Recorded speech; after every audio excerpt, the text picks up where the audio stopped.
The Lunchroom on RCI. Food for thought. The station that gives you, more lunch.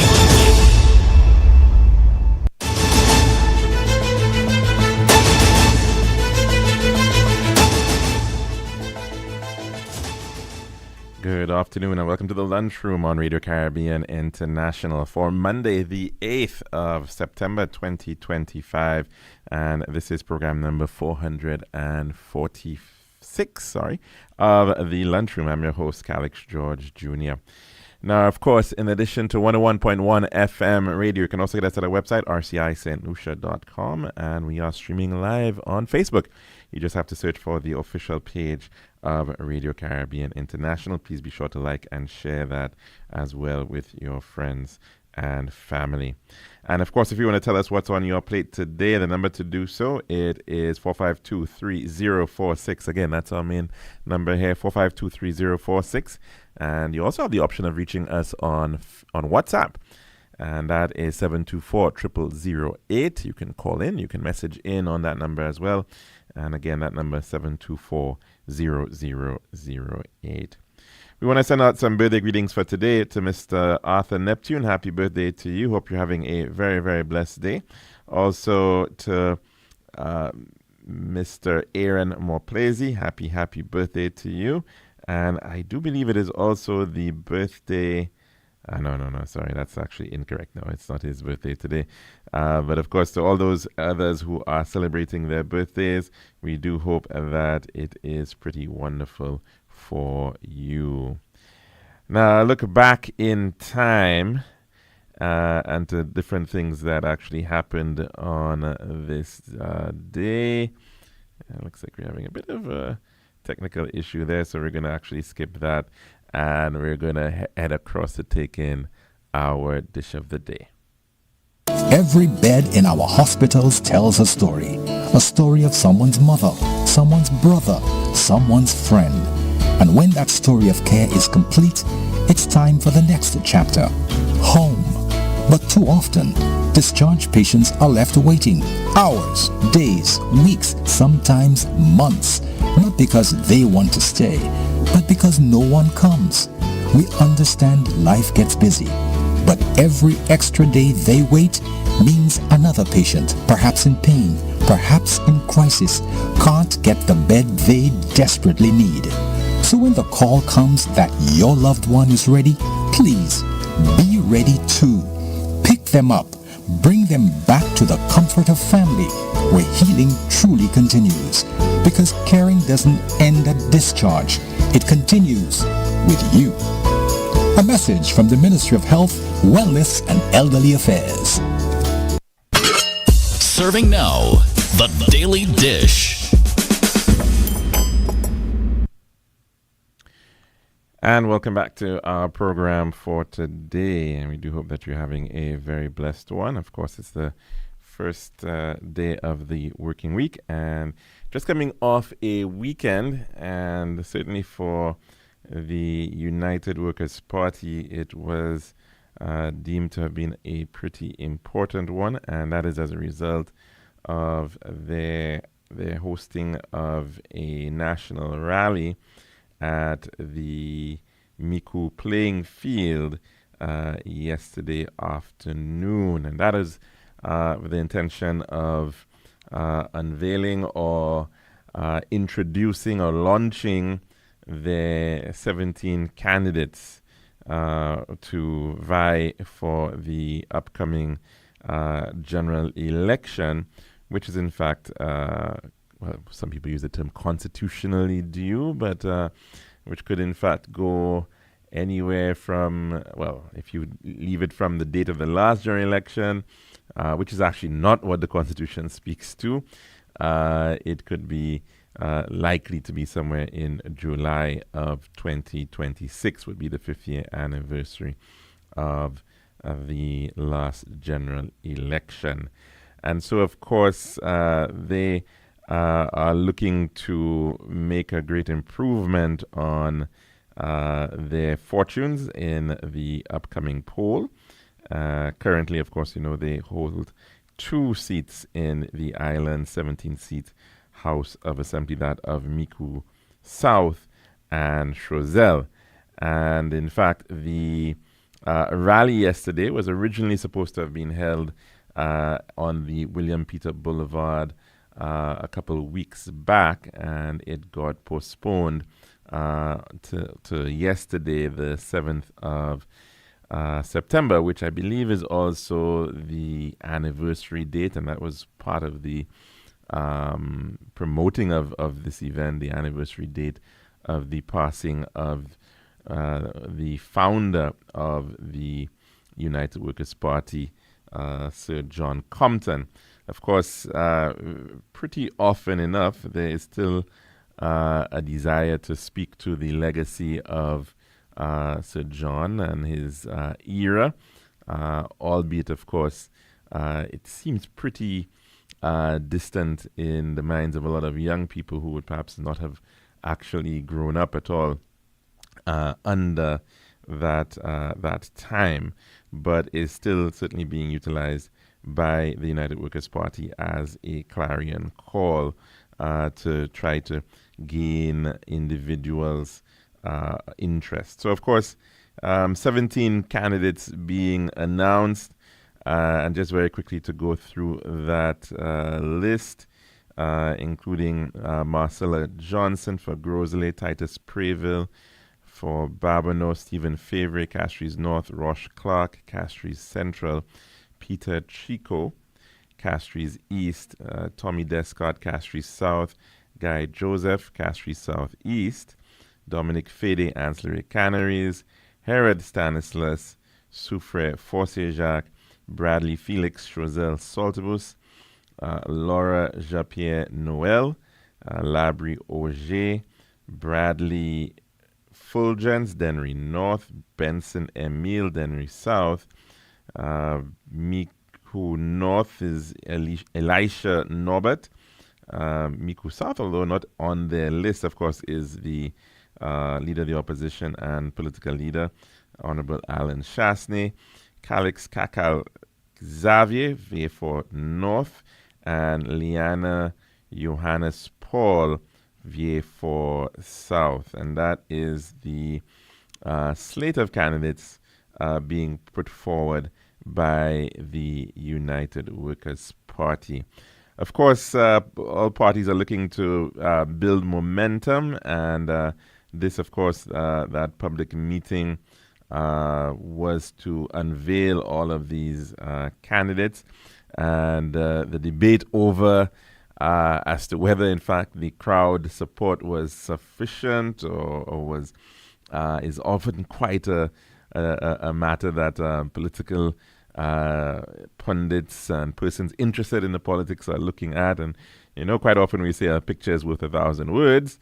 But, of course, in this era of Photoshop, in this era of artificial intelligence, and in this era, of course, of sensible photography, one can certainly create the image that you want to have. And in one instance, of course, supporters of the United Workers' Party are speaking of a massive crowd, great turnout.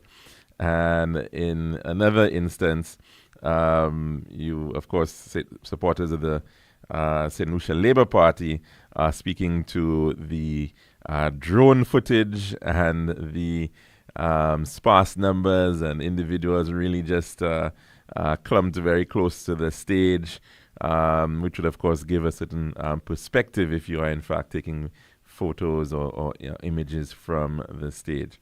Haven't really heard of an exact estimate in terms of the count of individuals, but one would have thought, of course, that given that the meeting was postponed and that it was in fact being held in traditionally what was the belly, the heart of United Workers' Party support, that of Micoud, one would have expected, of course, a very large crowd, a very large turnout for that event. But besides that, of course, because pictures don't win elections, and certainly one has also noted that crowds sometimes don't win elections either, and certainly should not be utilized as a metric for determining outcomes of general elections. But in his speech yesterday on the matter of policy, the leader of the opposition spoke to an SOS idea of Save Our St. Lucia, SOS, and announced 7 policies regarding the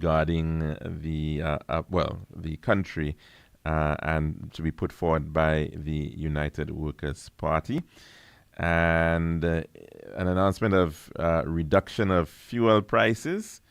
The flyer says within 30 days. I thought I heard the leader of the opposition say 20 days, within 20 days, or so somewhere between 20 and 30 days. The proposal is that the United Workers' Party is going to reduce fuel prices. Of course, fuel right now for gas stands at $16 a gallon, an imperial gallon. And the promise there, of course, again, the matter of fuel reduction.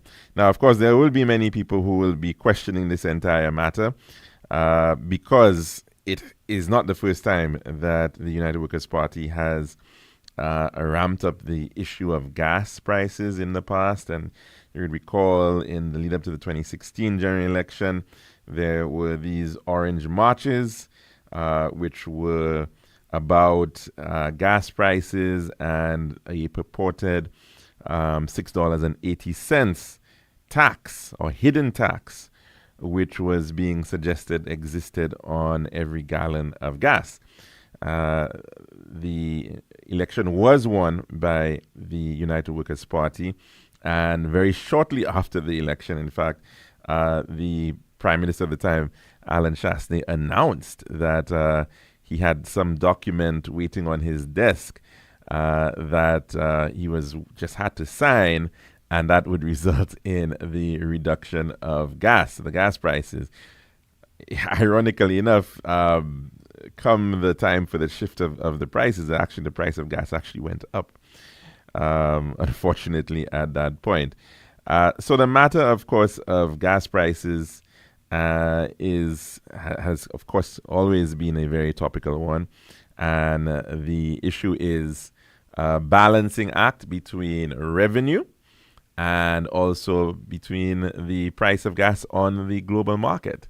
And we are certainly seeing at this point the possibility of a very tumultuous situation in terms of gas prices, according to some geopolitical pundits, some of whom are even suggesting that the world should be wary of the prospects of conflict and war.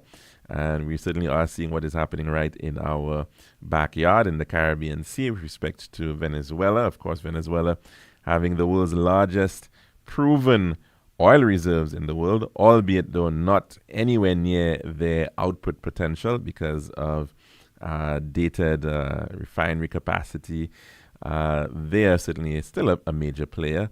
And we're seeing the ramping up of potential tension between the United States and that of Venezuela.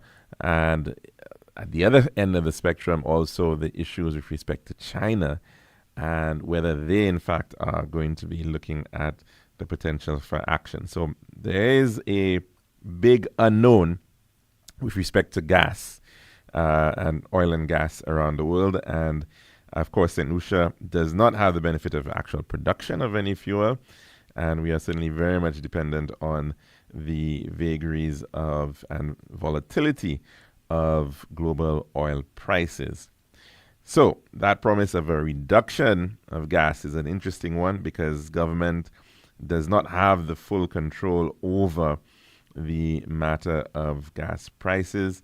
The extent of the influence is really on the matter of one, whether it would be subsidized, and of course we do know that there have been subsidies on LPG, but beyond that, if not subsidizing, of course, the only other option is really the issue of the excise tax. And that, of course, can potentially have impacts on government cash flow. On the matter of crime, well, I think the second aspect that was actually announced was the matter of let me just find it, right, the 2.5% levy, and again, promise of the removal of the 2.5% health and security levy. And that, of course, is a levy that was introduced somewhere, I think, around 2022 or thereabouts, with the aim of augmenting government revenue towards spending on security as well as the cost of healthcare. So there's that promise, but then also a promise of the introduction of national health insurance. Now, of course, this has been a matter which we heard quite a lot about during the Alan Chastney administration as well, and the promise of national health insurance. We were promised, I think, a green paper, or was it a white paper, one of the two, on this matter of health insurance. And unfortunately, the health insurance national health insurance never materialized. There were lots of question marks as to what that really meant and how it was, in fact, going to be funded. Because there are two concepts which are quite often banded around in speaking of this whole issue, but which are actually pretty different. One is the issue of universal healthcare. And universal healthcare is effectively the provision of access to healthcare for all citizens within a country.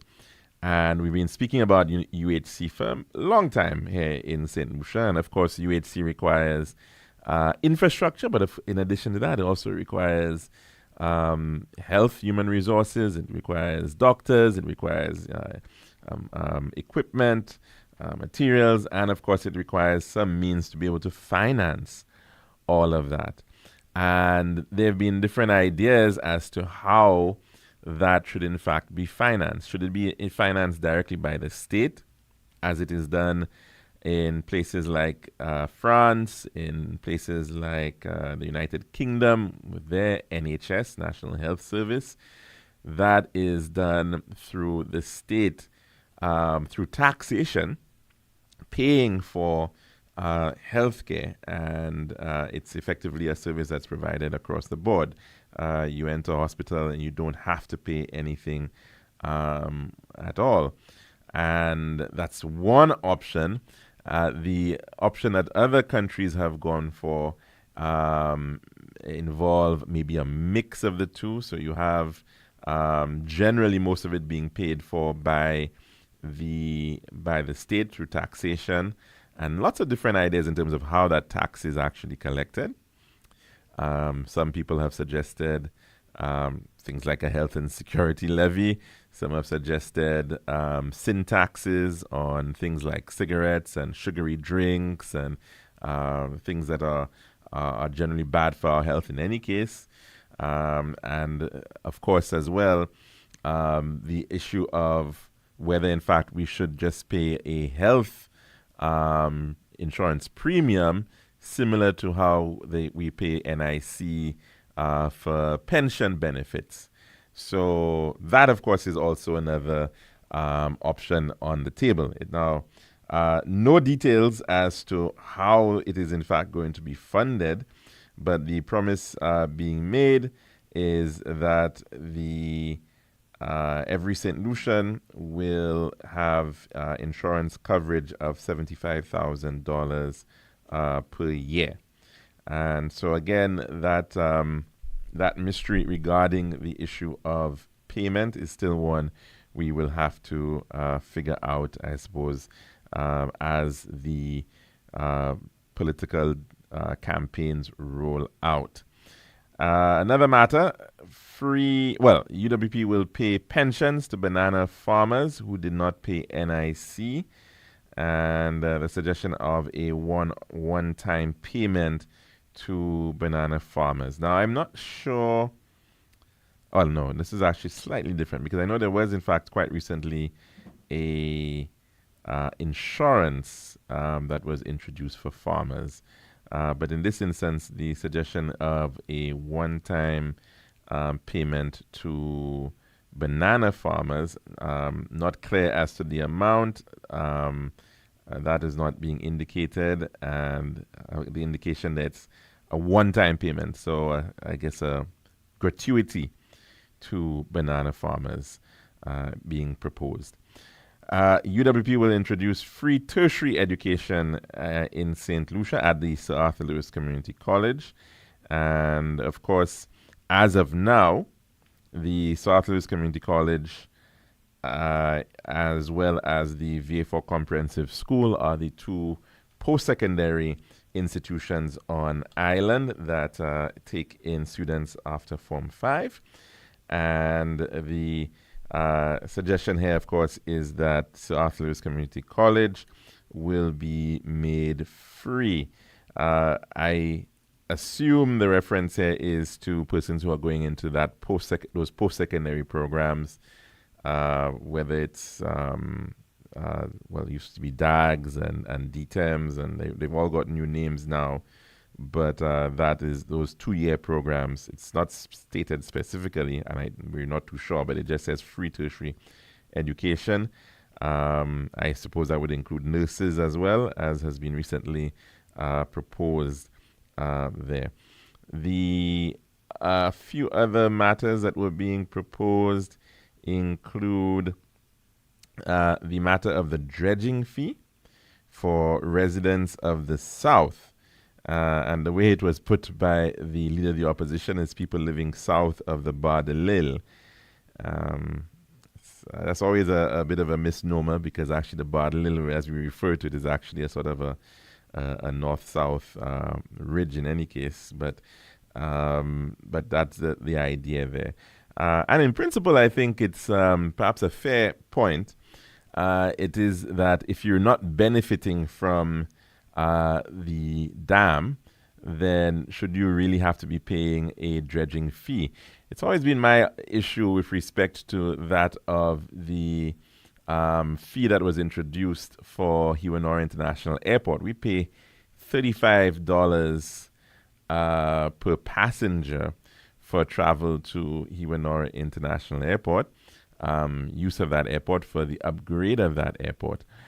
The reality is that is also charged on passengers who fly through the George Charles Airport. And I don't think that is actually quite fair.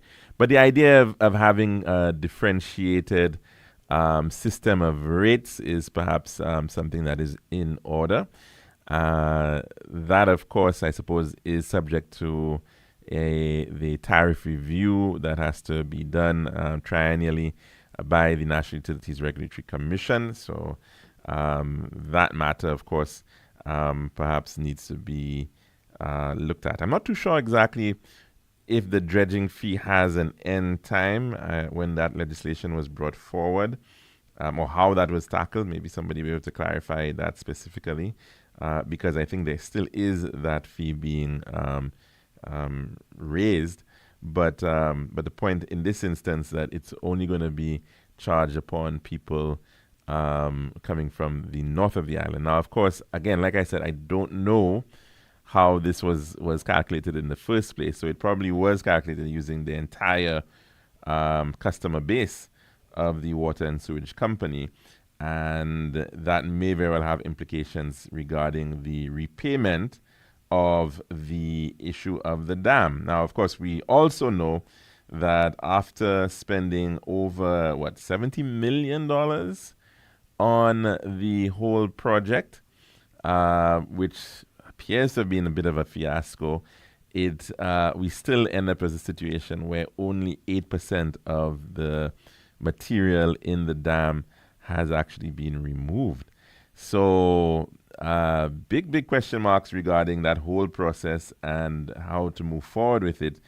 But I suppose a promise coming out here is an interesting one nonetheless. The other promise is that of the reintroduction of border control. And I'm not too sure what that's supposed to mean, because I'm not sure that we ever had any quote-unquote border control unit to begin with. There was quite a lot floated about that there would be some sort of a border control agency, which would involve the merging of customs and maybe immigration. I'm not too sure, but that has never happened under any administration, and so this line, the reintroduction of full border control, again is a bit of a something that we need some clarity on as to what that's supposed to mean precisely, and the expansion of the K9 unit by providing more dogs. Of course, that has been a clarion call of the opposition United Workers' Party for some time regarding the matter of dogs. And in fairness, I think it is important certainly to have a well-equipped K9 unit. And let's hope that we can, in fact, see greater capacity in that regard. But it is not, in fact, the sum total of what is required in dealing with the issue of the police and protection on a whole. So let's hope, of course, maybe we'll get some more information regarding the border control matter as the days and weeks go up ahead. That's our dish of the day. And when we come back, we will take in our weather report and then head to the phone lines. This has been The Daily Dish. Every bed in our hospitals tells a story of someone's mother, someone's brother, someone's friend. And when that story of care is complete, it's time for the next chapter, home. But too often, discharged patients are left waiting hours, days, weeks, sometimes months, not because they want to stay, but because no one comes. We understand life gets busy, but every extra day they wait means another patient, perhaps in pain, perhaps in crisis, can't get the bed they desperately need. So when the call comes that your loved one is ready, please be ready too. Pick them up, bring them back to the comfort of family, where healing truly continues. Because caring doesn't end at discharge, it continues with you. A message from the Ministry of Health, Wellness and Elderly Affairs. It's now time for our weather report, brought to you by Island Style. Girl, I've been so stressed searching for the perfect tiles to complete my home. Really? Yeah, it's always the same white, beige, and gray tiles with these tile stores. Like they're all buying from the same place. You're the design expert. Help me, please. I'm fed up. What are you looking for? Something different. Something that says Caribbean beauty and suits my personality. Something vibrant and classy with a little razzle dazzle. Okay, Ms. Razzle Dazzle, I know just the place. Island Style Tile and Bath, they're my number one store for everything tile. And with their new In Living Color collection, you'll find the most gorgeous styles to give you that splash of Caribbean flair you're looking for. That sounds perfect. I'll even take you myself and throw in a free design consultation. I'll never say no to that, sis. I can't afford you anyway. Visit our Island Style showrooms in Castries, Rodney Bay, and View Fort, or call 450-452 or 453 Tile. We'll help bring your vision to life in living color.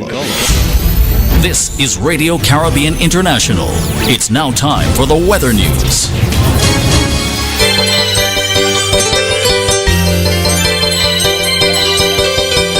And the forecast for St. Lucia Valley for the next 24 hours. Winds will be blowing from the east near 16 miles per hour or 26 kilometers per hour. Weather fair to partly cloudy skies with a few scattered showers. Forecast for the Lesser Antilles. Over the Leeward and Northern Windward Islands, Mostly cloudy with scattered showers and isolated thunderstorms from tonight. Elsewhere, fair skies occasionally becoming cloudy with widely scattered showers.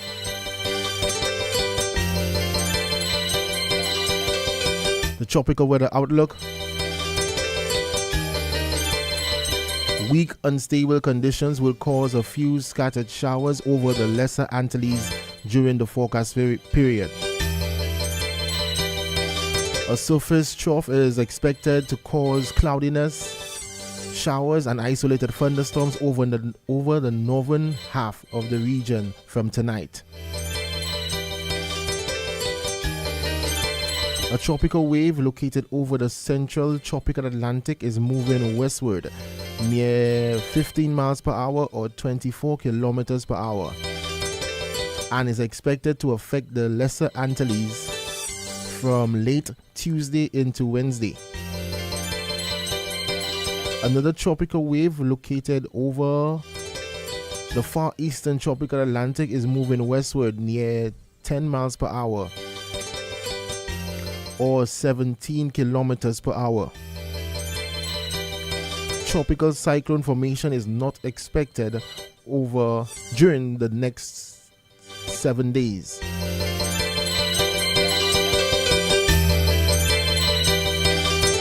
And that is your weather report brought to you by Island Style.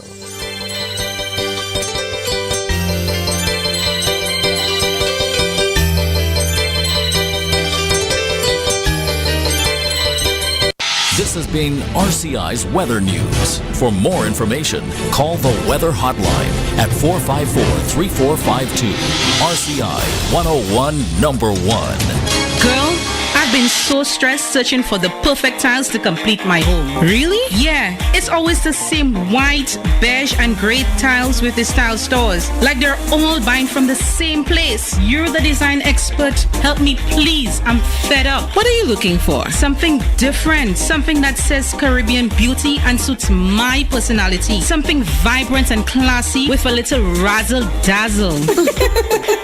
Okay, Ms. Razzle Dazzle, I know just the place. Island Style Tile and Bath, they're my number one store for everything tile. And with their new In Living Color collection, you'll find the most gorgeous styles to give you that splash of Caribbean flair you're looking for. That sounds perfect. I'll even take you myself and throw in a free design consultation. I'll never say no to that, sis. I can't afford you anyway. Visit our Island Style showrooms in Castries, Rodney Bay, and View Fort, or call 450-452 or 453 Tile. We'll help bring your vision to life in living color.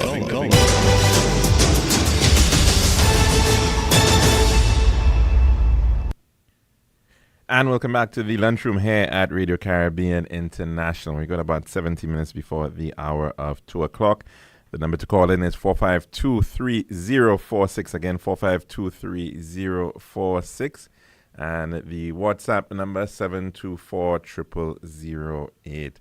And of course, politics is the order of the day, with the United Workers' Party hosting a national meeting yesterday in Micoud, on the Micoud playing field, near the village of Micoud. I think that would actually be in Micoud North, technically. And, of course, announcing its candidates for the upcoming general election, and 7 policy points under a banner of Save Our St. Lucia. Of course, the electorate, whenever they decide to, whenever they get the opportunity to go to the polls, will likely have to be choosing between 2 parties and 2 leaders, that of the Honorable Alan Chasney and the Honorable Philip J. Pierre. And an opportunity, of course, in this instance, to actually have the benefit of seeing both of these leaders actually having the opportunity to have led a term in office. Of course, the Honorable Alan Chasney was there between the years 2016 to 2021.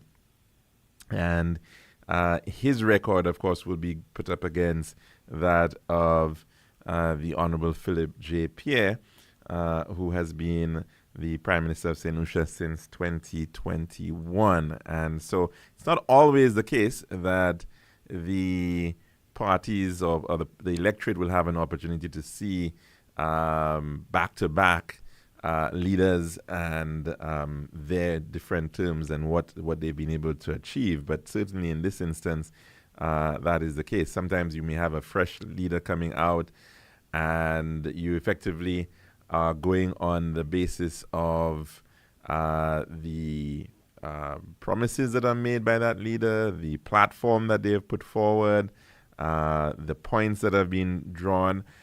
Quite often, we've also heard that there's a tendency within the context of the St. Lucian electorate that we tend more so to not necessarily vote in an opposition, but more so vote out a government because we may not necessarily like some of the policies or positions that they have taken. Of course, the matter of corruption has been a major one over the years. It has certainly been used to tar and feather various politicians. And we've seen, of course, attempts to raise issues with respect to the Citizenship by Investment program. Albeit, of course, one can say both UWP and SLP are generally in support of keeping the Citizenship by Investment program. Whereas we sometimes see that people have philosophical positions about them. We've heard ministers come out and indicate that they don't support the CIP, or former ministers that may be. We've seen statements, of course, sometimes being bandied about by persons from the opposition, which might give an impression that they don't want the CIP. But of course, we do know that, in fact, many of the changes that are currently that are very difficult for the CIP, the lowering of the prices, the removal of the cap, those were changes that were made by the former United Workers' Party administration. And so, of course, it seems sometimes a little duplicitous that they're almost suggesting that they have problems with the number of passports when they were, in fact, the ones who removed the cap on the number of passports being sold in the first place. But, of course, we are seeing a lot of exaggeration as well within that context. And numbers being bandied about without necessarily any actual evidence of the same. And of course, we're seeing that becoming very, very common right now within the silly season. Like I said recently, one of the figures that we noted being bandied about was that St. Lucia had an overstay rate of well over 26%. Now, I'm only in retrospect am I seeing whether that figure is coming from, and it actually has nothing at all to do with the overstay rate of St. Lucians traveling to the United States of America. We've shown that again, gotten the data, fact-checked it against what is available from the U.S. State Department. And of course, it shows that St. Lucia's overstay rate in terms of persons who are given amount of time to go into the United States, that overstay rate is less than 3%. I think it's like maybe even less than 2%. I can't remember the exact figure offhand, but very, very low, not 26%. That 26%, however, is close to what the rejection rate for visa applications is. And I think this is where, again, we're seeing a lot of misinformation and numbers being bandied about, but the numbers are actually not representative of what they are actually talking about. So, again, within this environment of politics and the political season that we're in, we certainly have to be doing quite a bit of fact-checking to be able to discern what is reality, whether we're measuring apples against apples, whether we are in fact comparing, the same thing. For example, You could look at the issue of investment in the police. And that has been something that we just noted within the SOS that has been put forward by the leader of the opposition, and the issue of how much money has actually been invested in the police. And of course, he's putting forward the issue of a canine unit. And maybe a canine unit might cost $500,000. But the bigger question is it going to be just the canine unit that we're going to be emphasizing? Because we've also seen a tremendous amount of investment over the past 4 years with respect to the Royal St. Lucia Police Force. The government indicating one of the major issues has been that of the human resource capacity within the Royal St. Lucia Police Force being inadequate and not having the adequacy of training of new members. And so, of course, within the past year or so, we've seen 80 new recruits coming on in the past. In December, another 80 supposed to be coming on within the year. Rangers coming forward as well. Special police constables being brought in as well. So again, what are we comparing? And I think that'll be a big issue with respect to the matter of the electorate, and seeing precisely on each different metric what is actually, what are the records of the respective governments in this regard. How are we going to be funding some of these various initiatives? For example, in the case of the former administration, we saw a desire to fund some of the police equipment and needs by hosting a ball, right? There was these police balls which were held annually under the auspices of the Prime Minister, I believe. That was their approach. The current administration is saying that, look, they've spent close to $80 million with respect to the police. When you look at the equipment that has been provided, when you look at the ammunition, the bulletproof vests, when you're looking at the new vehicles, the mobile police units, the investments in the Northern Divisional Headquarters and fixing up the Southern Divisional Headquarters and all of that, they're saying that they're spending quite a bit of money into the Royal St. Lucia Police Force. And of course, we will still have to, and we're also being told that we actually are seeing reductions in crime. Is it enough for the average person? Well, that's, of course, will have to be determined by the electorate. And so how one measures impact, how one measures whether a government has done a good job and whether, in fact, they deserve another term, or whether one should take a chance with another party is, of course, the decision that has to be made by the electorate come the time for whenever that may be decided. So, of course, no doubt it'll be interesting to see how that all pans out with respect to these matters. The health insurance, as I said, is a very important one because it's one that we've been promised from before, and it has it didn't happen under the 5-year term of Mr. Chasney. He's bringing it back again, although I think it might have even been a higher promise. I could have sworn originally the promise was $150,000 of health coverage. This figure now, half of that, $75,000 of health coverage. What that represents in terms of actual coverage for individuals, will it be sufficient? It's not clear. How is it going to be funded? That too, I think, will require some greater level of clarity as well. The matter of St. Jude Hospital is another one where we've been back and forth at for quite some time. It appears that the end is in sight with respect to St. Jude. And, of course, the former administration said, well, if they don't finish St. Jude, they don't deserve to speak on the matter. That was the word of Minister Guy Joseph at the time. He, of course, is still speaking on the issue of St. Jude. the UWP position that the government should go with the South Wing, and the Labour Party position is that we have almost completed the original St. Jude. There was never a need for the South Wing. It was money wasted effectively of over $130 million, and we will have to secure it and try to get a use for it at some point in time. So again, lots of different points. And of course, always those moving targets. One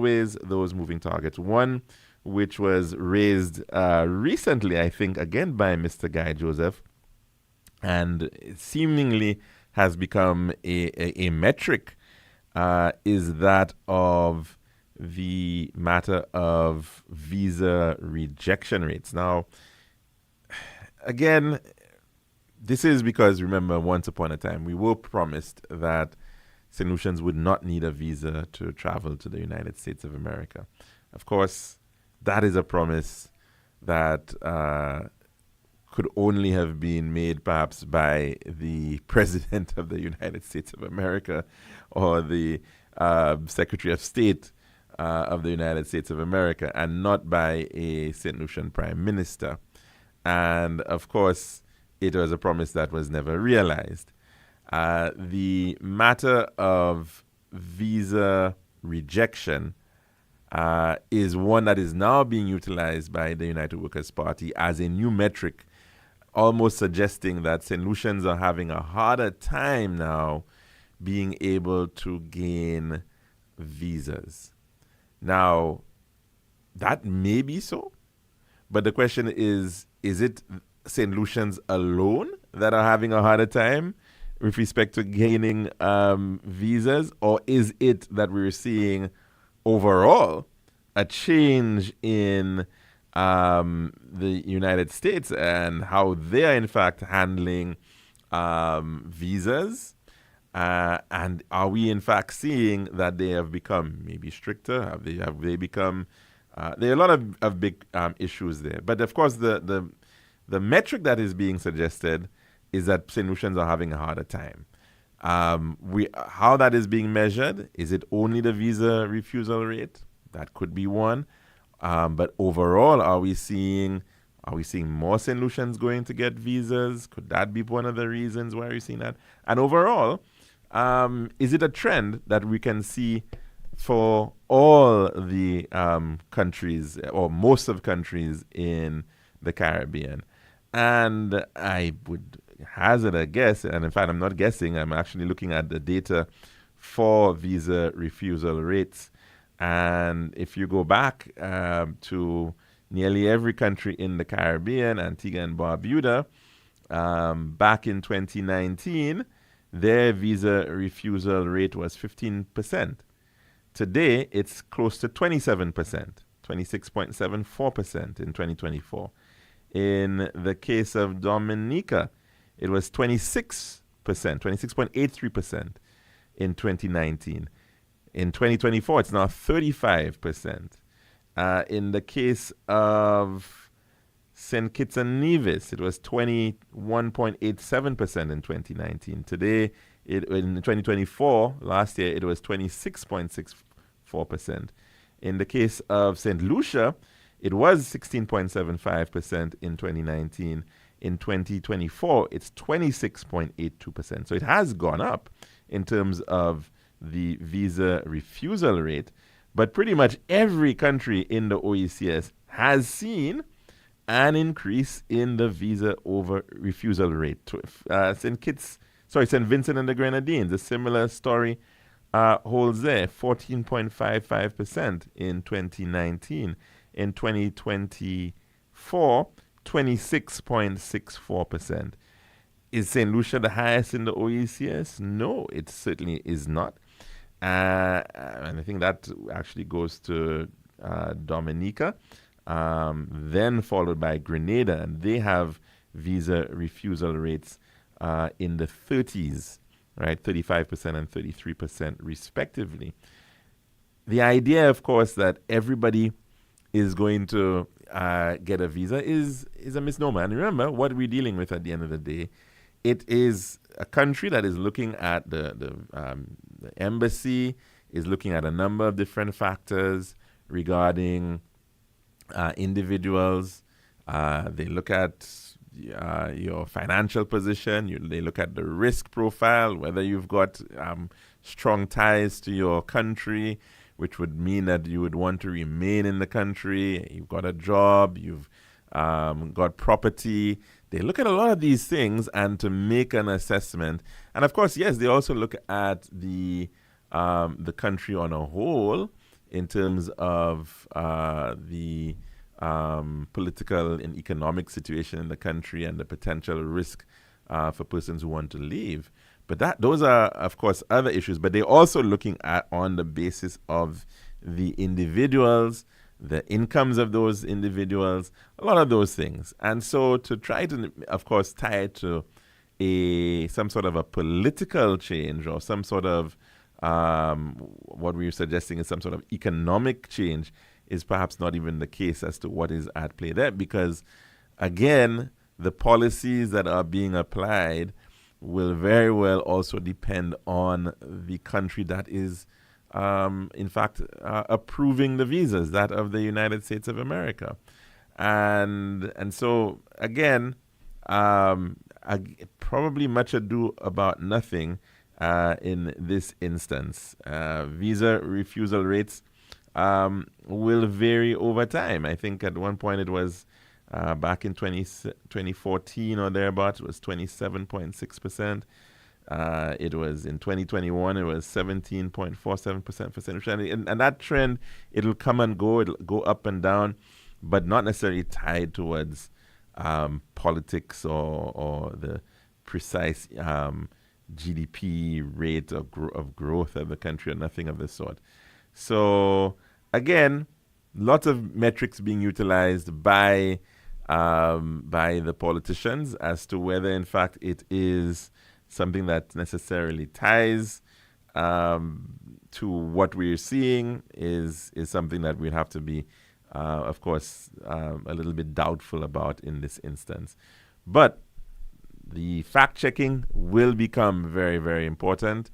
We can think back to that matter of deportees and that very famous line by the leader of the opposition, Mr. Shastney, suggesting that there were hundreds and hundreds of deportees being sent by the United States to St. Lucia. It turned out at that point that was the furthest thing from the truth. And of course, to the extent that the United States Embassy at Bridgetown had to, in fact, issue a statement indicating that was, in fact, not the case.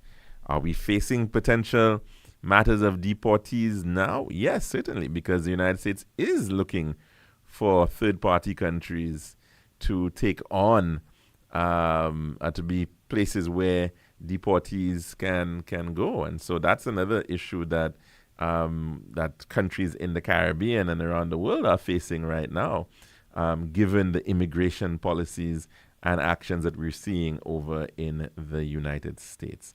So let's stay woke, as they say, and wishing everybody a very pleasant Monday. Have a good one.